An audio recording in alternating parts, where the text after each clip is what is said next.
real estate soon, and if you'll be financing the purchase, then you'll most likely need a mortgage. In this video, I'm going to break down exactly why I do not recommend 15-year mortgages and why, in my opinion, the 30-year mortgage is a far better option. So if you're planning on buying a property this year, you're going to want to listen to this video. Without further ado, let's dive in. All right. Thank you guys for tuning in to another episode. I wanted to cover this video because I wanted to see what what's his name? Karlton Dennis looks like, what he would recommend us, what home buyers do or investors do concerning mortgages. So this ought to be fun. Let's go ahead and review it. Don't forget to like, comment, and subscribe.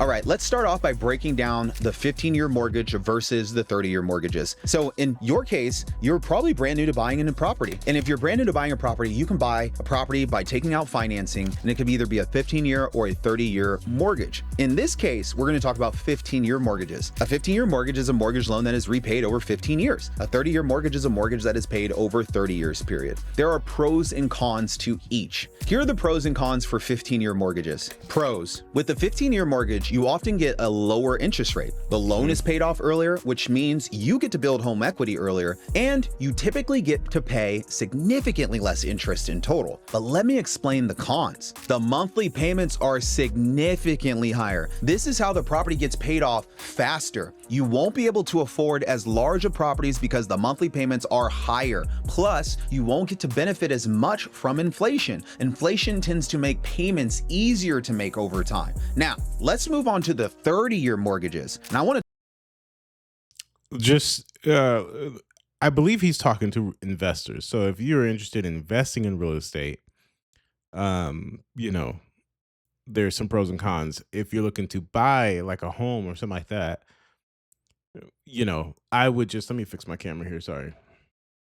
I would just caution you on, there we go. I would just caution you on, being careful, looking at your numbers, obviously, making sure you're not over leveraging yourself. He's correct. A 15-year mortgage essentially is going to be more expensive, but you often get a cheaper interest rate. Whereas we're going to learn about 30-year, but it's typically going to be a little more interest you're going to pay to the bank over 30 years.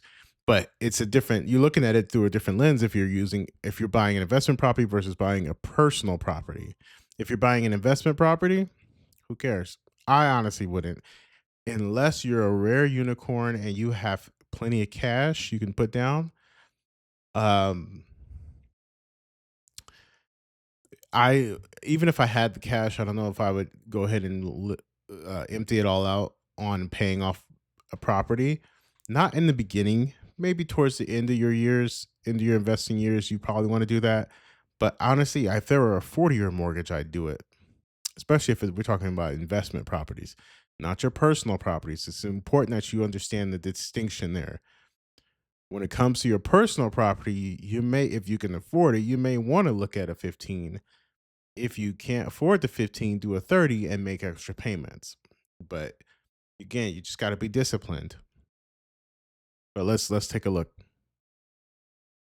To talk about the pros for the 30-year mortgages. Pro number 1, the monthly payments are lower. 2, you can afford a larger property due to lower monthly payments. And 3, you'll have more money left over every month to use for other investments. True. But what are the cons? It takes an extra 15 years to pay off. Yes, you pay more interest overall. And yes, your interest rates will most likely be slightly higher. Now let's talk about why I personally prefer 30-year mortgages, why my 17 properties are all on 30-year mortgages. So after breaking down the pros and cons list, you might be thinking, 15-year mortgage actually sounds pretty good. After all, it would be pretty nice to build equity faster and pay less interest over time. But here's the thing I need you to understand. Inflation is a major factor when it comes to mortgages, and you absolutely have to factor this in. You see, when you get a mortgage, you get to pay the mortgage with dollars from the future, even though the mortgage is created with today's prices. Keep this in mind. Because of inflation, dollars dollars in the future tend to be worth substantially less compared to dollars today in the present. A lot of real estate buyers do not factor this in properly. Let's look at an example so you can better understand what I mean by this. So let's say that you have a $300,000 mortgage with a 15-year loan at a 5% interest rate. Your monthly payment would be around $2,372, and you would pay about $127,000 in interest by the time your loan's paid off.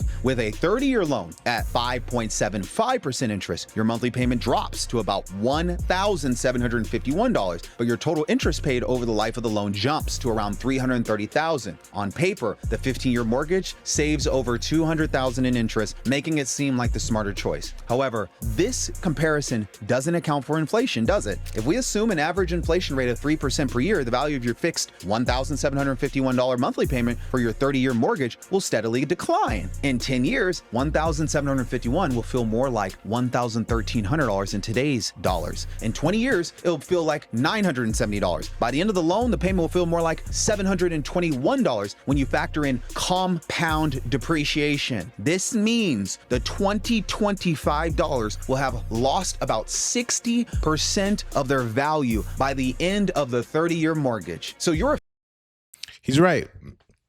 It's essentially right. Explained it beautifully. If I could add some caveats in there, I would say, well, not caveats, but just a few more points to further expound on what he's saying. And when you're buying something today, you always want to buy assuming a cash flow. You need not, no, let me take that back. Rewind. You buy it on cash flow today, always. You never buy assuming, well, in 10 years with inflation, 3%, blah, blah, blah. If the math today does not cash flow, and for those of you who don't know, cash flow is just basically every month after all your expenses, your mortgage, taxes, insurance, maintenance, vacancy, all your expenses have been covered. What you walk away with every single month, that's cash flow. So if you're not walking away with cash flow every month, we don't even have a conversation. Depreciation, bonus depreciation, all these fancy, doesn't matter because you're negative. You never want to pay in, right? You want it to pay you. You don't open a business to, pay to in the business. Now, in the beginning, sometimes you got to do that, whether you're investing capital or something like that. That's different. We're talking about on paper, if the property does not cash flow, I don't care about appreciation. I would say I would never buy a property that negative cash flow, meaning like every month I'm short $200 that I got to pay in, but I know in 5 years it's going to pop. No, that's not how we invest, right?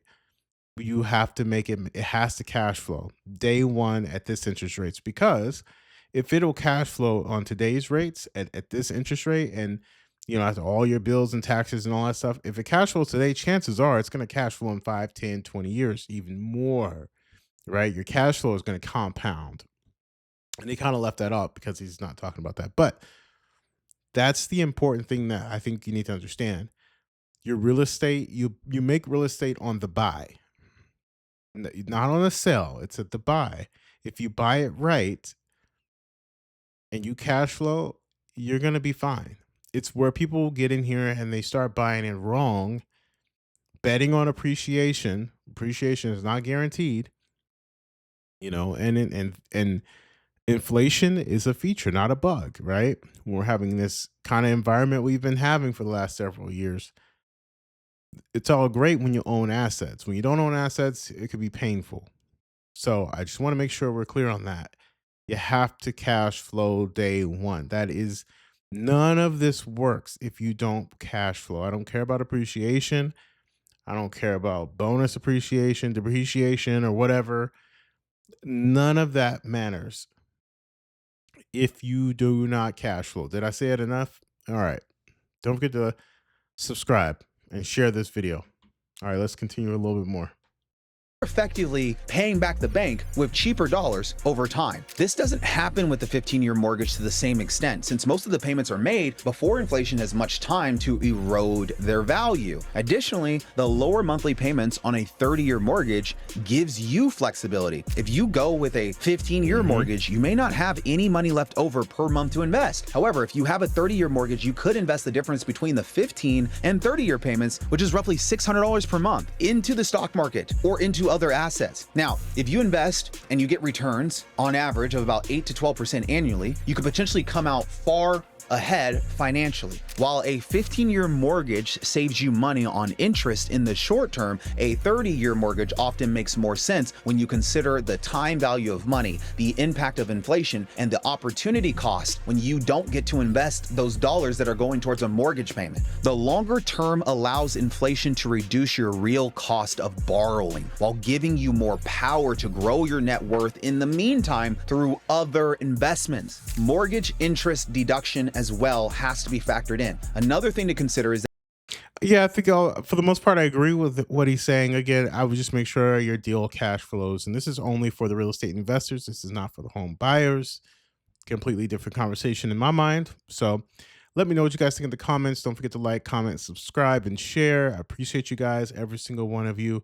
On the road to 1,000 subscribers. We're at 305.